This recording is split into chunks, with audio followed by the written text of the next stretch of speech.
ce patient a été brûlé au visage par flamme et donc ça fait 1 mois et demi, 2 mois qu'il est là.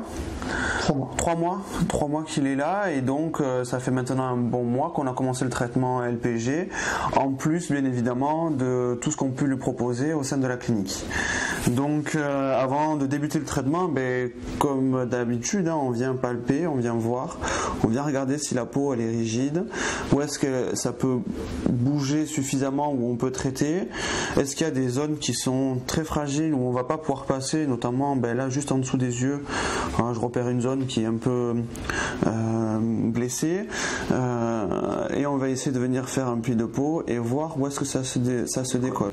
Bon, évidemment toute cette partie là est rigide, donc on va pouvoir commencer le traitement avec des paramètres bien spécifiques. Donc là on va utiliser la tête Ergolift. On est sur une puissance d'aspiration qui sera de 1 avec plutôt une fréquence basse et un rapport de cycle élevé. La vitesse de battement des ailettes elle sera au minimum pour éviter qu'il y ait trop de frottement lié au battement des ailettes. Donc là on est sur un traitement qui est très précis, très pointu. On est sur un visage, on va être sur des bords de greffe.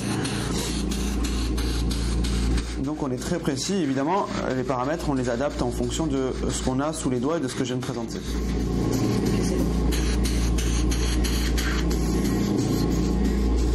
Ça va, je fais pas mal?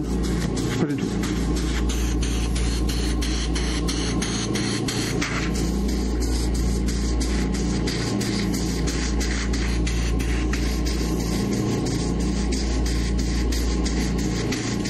Donc là par exemple, quand on fait le traitement, on voit que cette zone là elle est hyper rouge.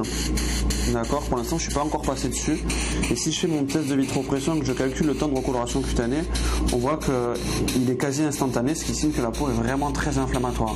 Donc là, cette partie-là, on va éviter de la traiter en direct, on va vraiment traiter autour. On va traiter autour parce qu'aujourd'hui, le patient présente une inflammation qui est importante.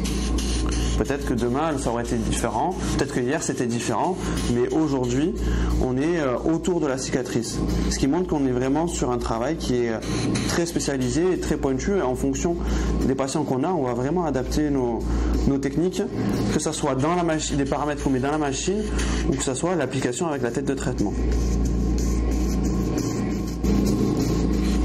Puis le fait de traiter autour de la cicatrice, ça permet de stimuler la peau saine, et la peau saine, elle nous donne quand même une réserve cutanée qui permet de pallier à la rétraction ou de limiter les dégâts fonctionnels ou bien esthétiques que peut engendrer une greffe de peau, notamment sur le visage.